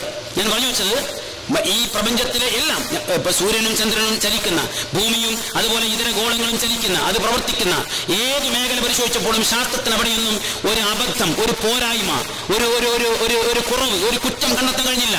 അത് അന്യൂനമാണ്, അത് കൃത്യമാണ്, അങ്ങനെ തന്നെയാണ് വേണ്ടത് എന്ന് സമ്മതിക്കണം. എല്ലാ ഗോളങ്ങളെക്കുറിച്ചും എല്ലാ ഗ്രഹങ്ങളെക്കുറിച്ചും അതിൽ മനുഷ്യരുടെ ജീവിയെക്കുറിച്ചും ഈ മനുഷ്യ ശരീരത്തെക്കുറിച്ചും മനുഷ്യ ശരീരത്തിന്റെ ഘടനയും അതിന്റെ സംവിധാനങ്ങളും ദൈവം നിശ്ചയിച്ചു കൊടുത്തത് അന്യൂനമായിട്ടാണ് എങ്കിൽ അതേ ദൈവം പറഞ്ഞു ആ ശരീരത്തിനകത്ത് കുടികൊള്ളുന്ന മനസ്സിനും ഒരു നിയമം വേണം. ആ നിയമം നിങ്ങൾക്ക് സ്വയം ഉണ്ടാക്കുവാൻ സാധിക്കുമോ? മനുഷ്യന് സ്വയം ഉണ്ടാക്കുവാൻ സാധിക്കുമോ? നിങ്ങളുടെ നിയമം, നിങ്ങളുടെ ശരീരഘടനയ്ക്ക് ആവശ്യമുള്ള നിയമങ്ങൾ പോലും ഉണ്ടാക്കുവാൻ സാധ്യമല്ലെങ്കിൽ നിങ്ങൾ കാണുക പോലും ചെയ്തിട്ടില്ലാത്ത നിങ്ങളുടെ മനസ്സിന് നിങ്ങളെന്ത് നിയമം ഉണ്ടാക്കും എന്നേ അല്ല പറഞ്ഞോളൂ. എങ്കിൽ ആ നിയമം ഉണ്ടാക്കുവാൻ ഏറ്റവും അർഹൻ പടച്ചതമ്പുരാൻ. അവൻ നൽകിയിരിക്കുന്ന ഒരു നിയമങ്ങളും എവിടെയും തെറ്റിയില്ല. ഈ പ്രപഞ്ചം മുഴുക്കെ ആ നിയമങ്ങൾ പാലിച്ച് മുന്നോട്ട് പോകുമ്പോൾ സംഘർഷങ്ങളില്ലാതെ, സംഘടനകളില്ലാതെ, പിന്നെ പോരായ്മകളില്ലാതെ, കൂട്ടിമുട്ടലില്ലാതെ ഈ മഹാപ്രപഞ്ചം മുന്നോട്ട് പോകുന്നു. കാരണം അതിന്റെ നിയന്താവ്, അതിന്റെ നിയമം, അതിന്റെ നിയന്ത്രണം എല്ലാം ഒരൊറ്റ കരങ്ങളിലാണ്. എങ്കിൽ ആ ദൈവത്തിന്റെ, ആ സൃഷ്ടാവിന്റെ, ആ പടച്ചവന്റെ നിയമങ്ങളെയും നിർദ്ദേശങ്ങളെയും പഠിച്ചറിയുവാനും തിരിച്ചറിയുവാനും നമുക്ക് സാധിക്കുമ്പോൾ, അതനുസരിച്ച് മുന്നോട്ട് പോകാൻ കഴിയുമ്പോൾ സമാധാനത്തോടെ, ശാന്തമായി, മനസ്സോടെ, സ്വസ്ഥമായി, നന്മകൾ ഉൾക്കൊണ്ടുകൊണ്ട് മുന്നോട്ട് പോകാൻ കഴിയും എന്നാണ് ഖുർആൻ പറഞ്ഞു വെച്ചത്.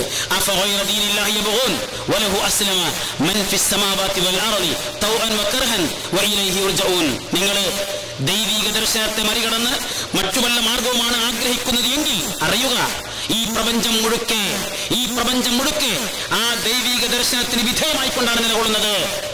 ആ ദൈവത്തിന്റെ ദർശനങ്ങൾക്ക് വിധേയമായിക്കൊണ്ടാണ് ഈ പ്രപഞ്ചം മുഴുക്കെ മുന്നോട്ട് പോകുന്നത്. അതുകൊണ്ടാണ് അവക്കിടയിൽ സംഘടനകളും സംഘർഷങ്ങളും ഇല്ലാതെ മുന്നോട്ട് പോയത്. എങ്കിൽ നിങ്ങൾക്കും ശാന്തമായ, സ്വസ്ഥമായ, സുന്ദരമായ, മനോഹരമായ ഒരു ജീവിതം ഇവിടെയും ശേഷം പാരത്രിക ലോകത്തിലും ലഭിക്കണമെങ്കിൽ അതേ ദൈവത്തിന്റെ മാർഗദർശനം സ്വീകരിക്കുവാൻ നിങ്ങൾക്ക് കഴിയണം എന്നാണ് ഖുർആൻ ആവശ്യപ്പെട്ടത്. ആ ഖുർആൻ മനുഷ്യരോട് പറഞ്ഞു വെച്ചിരിക്കുന്ന നന്മകൾ ഏതെങ്കിലും ഒന്ന് നന്മയല്ല എന്ന് ഇന്നുവരെയും തെളിയിക്കപ്പെട്ടിട്ടില്ല. വിശുദ്ധ ഖുർആൻ ആത്യന്തികമായി ഇന്നൊരു നന്മയാണ്, നമുക്ക് സ്വീകരിക്കാവുന്നതാണ്, നമുക്ക് വേണ്ടതാണ് എന്ന് പറഞ്ഞു വെച്ചിട്ടുണ്ടെങ്കിൽ ഒരു ശാസ്ത്ര ഗവേഷണ പഠനത്തിന്റെ പ്രബന്ധങ്ങളിലും അതിന് ഇന്ന തകരാറുകളുണ്ട്, കുഴപ്പങ്ങളുണ്ട് എന്ന് കണ്ടെത്തിയിട്ടില്ല. അതുപോലെ തന്നെ വിശുദ്ധ ഖുർആൻ വിലക്കിയിരിക്കുന്ന, ശരിയല്ല, പാടില്ല എന്ന് പറഞ്ഞ് മാറ്റിവെക്കാൻ ആവശ്യപ്പെട്ടിരിക്കുന്ന ഒരുപാട് കാര്യങ്ങളുണ്ട്. അതിൽ ഏതെങ്കിലും ഒന്ന് ആത്യന്തികമായി മനുഷ്യന് അനിവാര്യമാണ്, അത്യന്താപേക്ഷിതമാണ്, ഗുണകരമാണ് എന്ന് ഇതുവരെയുള്ള പഠനങ്ങളൊന്നും തെളിയിച്ചിട്ടില്ല. എങ്കിൽ നന്മകൾ മാത്രം പറഞ്ഞ, തിന്മകൾ തിരസ്കരിക്കാൻ ആവശ്യപ്പെട്ട ആ നന്മയുടെ പാന്താവിലൂടെ നേരെ ചൊവ്വേ ഇന്നഹാദൽ ഖുർആൻ യഹ്ദി ലില്ലത്തി ഹിയ അഖ്വം, ഇവിടെ നേരത്തെ വായിച്ചു കേൾപ്പിച്ചല്ലോ, ആ നേരെ ചൊവ്വേ മനുഷ്യന് പോകാൻ അവനെ സഹായിക്കുന്ന, ആ പോക്ക് സ്വർഗത്തിലേക്ക് കൊണ്ടുപോകാൻ അവനെ സഹായിക്കുന്ന ആ ഒരു ദർശനം, അതാണ് ഈ വേദഗ്രന്ഥം നമുക്ക് നൽകുന്നത്. ഞാൻ അവസാനിപ്പിക്കുന്നു. പഠിക്കുവാനും ആലോചിക്കുവാനും ചിന്തിക്കുവാനും ബോധ്യപ്പെടുന്നത് സ്വീകരിക്കുവാനുള്ള മനസ്സ്, അതാണ് മനുഷ്യന്റെ പ്രത്യേകത. ആ മനസ്സ് നമുക്കുണ്ടാവട്ടെ എന്ന് പ്രാർത്ഥിച്ചുകൊണ്ട് വാക്കുകൾക്ക് വിരാമം കുറിക്കുന്നു. വആഖിറു ദഅവാനാ അൽഹംദുലില്ലാഹി റബ്ബിൽ ആലമീൻ. വസ്സലാമു അലൈക്കും വറഹ്മത്തുള്ളാഹി.